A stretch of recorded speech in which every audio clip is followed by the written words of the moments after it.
അപ്പോൾ അട്ടപ്പാടിക്ക് പോകാൻ വേണ്ടി നമ്മൾ മണ്ണാർക്കാട് എത്തിയിരിക്കുകയാണ്.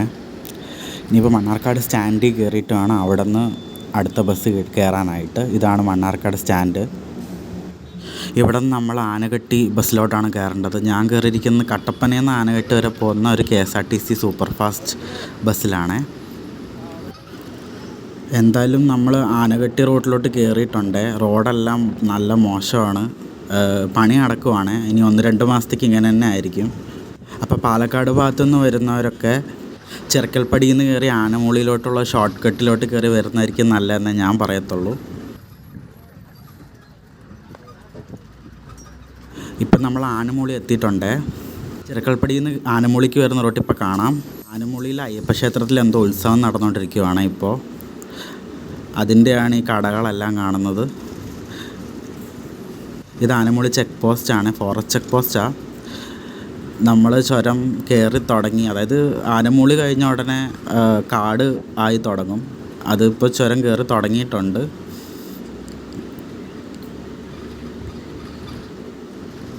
ആദ്യം നമ്മുടെ പ്ലാന്റേഷൻ കോർപ്പറേഷൻ്റെ ഒരു കശുമാങ്ങാത്തോട്ടമുണ്ട് ആനമൂളിയിൽ. ആനമൂളി കഴിഞ്ഞിട്ട് അത് കശുമാങ്ങാത്തോട്ടം കയറി കഴിഞ്ഞ് കഴിഞ്ഞാൽ പിന്നെ ഫോറസ്റ്റാണ് വരുന്നത്. നമ്മൾ സൈലൻറ്റ് വാലിയുടെ അകത്തോട്ട് കൂടെയൊക്കെ പോകും ഈ വഴി.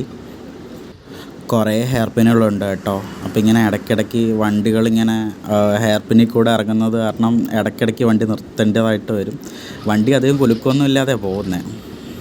പിന്നെ അട്ടപ്പാടി ചുരം റോഡുള്ളത് കോർ ഫോറസ്റ്റിൽ കൂടെ ഒന്നും അല്ല, പക്ഷെ എന്നാലും കുറേ ഭാഗം ഫോറസ്റ്റ് തന്നെയാണ് കേട്ടോ. പിന്നെ നമ്മൾ പകൽ പോകുന്നതായതുകൊണ്ട് വന്യമൃഗങ്ങളൊന്നും കാണാൻ വഴിയില്ല. ചിലപ്പോൾ ചില കുരങ്ങന്മാരെയൊക്കെ കണ്ടാലായി, അത്രയേ ഉള്ളൂ. അതും ആ മേളത്ത് ചുരത്തിലെത്തിക്കഴിയുമ്പോൾ കുറച്ച് കുരങ്ങന്മാരൊക്കെ കാണാൻ പറ്റും, അത്രേ ഉള്ളൂ. അതിപ്പോൾ മഞ്ഞുകാലം കഴിയാറായി. പിന്നെ എല്ലാം വരണ്ട് കിടക്കുവാണ്, മലയെല്ലാം വരണ്ട് കിടക്കുവാണ്. ഈ ഭാഗത്തുള്ള ചോലകളെല്ലാം ഒരുവിധം വറ്റി തുടങ്ങിയിട്ടുണ്ട്. അത് കാരണം നമുക്ക് ഇങ്ങനെ വലിയ ചോലയും അങ്ങനെയൊന്നും ഇപ്പോൾ കാണാൻ വഴിയില്ല. വലിയ വലിയ തോടുകളും വേണമെങ്കിൽ അതുമാത്രമേ ഒഴുകത്തുള്ളൂ ഈ സമയത്ത്. പിന്നെ മഴക്കാലമായിരുന്നെങ്കിൽ കുറച്ച് ക്യൂട്ട്നെസ് വാരി വെതറായിരുന്നു. മഴക്കാലം അല്ലാത്തതുകൊണ്ട് വീഡിയോയ്ക്ക് അത്ര ക്യൂട്ട്നെസ് ഉണ്ടാവില്ല. ഇതാണ് ചുരത്തിലെ ഏറ്റവും വലിയ ഹെയർ പിന്ന്. ഇതാണ് മെയിനായിട്ടുള്ള ചുരം റോഡ് വരുന്നത്. അങ്ങനെ വണ്ടിയൊക്കെ തിരിക്കാൻ ഇത്തിരി ബുദ്ധിമുട്ടാണ് ഇവിടെ. അതുകൊണ്ട് പുറകിലോട്ട് എടുത്തിട്ടാണ് വളവ് കയറ്റുന്നത്. ഇവിടെ സ്ഥിരമായിട്ട് കുരങ്ങന്മാരെ കാണാറുണ്ട്.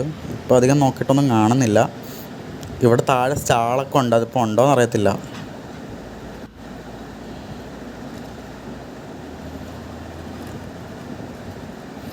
വഴികളൊക്കെ ചെറുതായിട്ട് ഇടുങ്ങിയതാണ്. ചില സ്ഥലത്ത് നല്ല വീതിയുള്ള റോഡായിരിക്കും, ചില സ്ഥലത്ത് അങ്ങനെ ഒത്തിരി ഇടുങ്ങിയ റോഡാണ്. ഇപ്പം നമ്മൾ കുറച്ചുകൂടെ തിക്കായിട്ടുള്ള ഫോറസ്റ്റിൻ്റെ ഉള്ളിൽ കൂടിയാണ് പോകുന്നത്.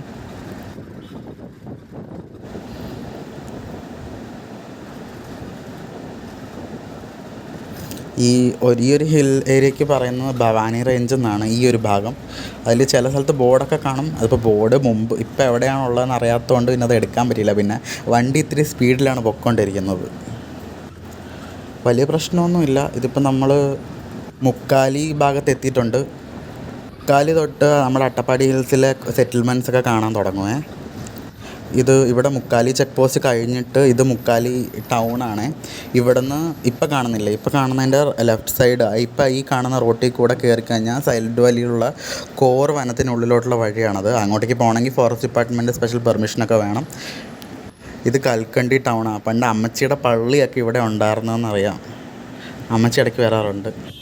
ഇത് ശിവക്ഷേത്രമാണ് ഇവിടുത്തെ. അട്ടപ്പാടിയിൽ അട്ടപ്പാടി ശിവരാത്രി നടക്കുന്നൊരു ശിവക്ഷേത്രമാണിത്. ഇവിടുത്തെ മെയിൻ ഉത്സവമാണ് കേട്ടോ അകളി, അതായത് അട്ടപ്പാടി ശിവരാത്രി എന്ന് പറയുന്നത്. ആ അമ്പലത്തിന് എതിർവശത്ത് ഒരു 2-3 മല കഴിഞ്ഞിട്ട് മല്ലീശ്വരമുടി എന്ന് പറഞ്ഞ കൊടുമുടിയുണ്ട്. അവിടെ നിന്നാണ് ഈ അമ്പലത്തിൽ അന്നത്തെ ദിവസം തീർത്ഥം കൊടുക്കാനായിട്ട്, അഭിഷേകം ചെയ്യാനൊക്കെ ആയിട്ടുള്ള തീർത്ഥം കൊണ്ടുവരുന്നത് ആ മലയുടെ മേളിൽ നിന്നാണ്. പിന്നെ ട്രൈബൽസിൻ്റെ കൾച്ചറിന് വളരെ ഇമ്പോർട്ടൻ്റ് ആയിട്ടുള്ളൊരു ഉത്സവമാണ് അട്ടപ്പാടി ശിവരാത്രി എന്ന് പറയുന്നത്. ഇത് സെഹിയോൻ ധ്യാന കേന്ദ്രമാണ്. അട്ടപ്പാടിയിൽ ഉള്ള വലിയൊരു കാത്തലിക്സിൻ്റെ ഒരു വലിയൊരു ധ്യാന കേന്ദ്രമാണിത്. താവളം എന്ന് പറഞ്ഞൊരു സ്ഥലത്താണ് ധ്യാനകേന്ദ്രം ഉള്ളത്. താവളത്ത് എത്തുന്നതിന് തൊട്ട് മുന്നാണ് ശിവക്ഷേത്രം വരുന്നത്. പിന്നെ താവളത്ത് ആണ് ഈ ധ്യാനകേന്ദ്രം ഉള്ളത്. പിന്നെ അത് കഴിഞ്ഞിട്ടാണ് താവളത്തിൻ്റെ ടൗണെല്ലാം വരുന്നത്.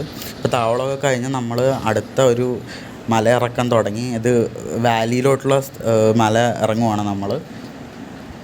എനിക്ക് ഗൂളിക്കടവ് എന്ന് പറഞ്ഞ സ്ഥലത്താണ് ഇറങ്ങേണ്ടത്.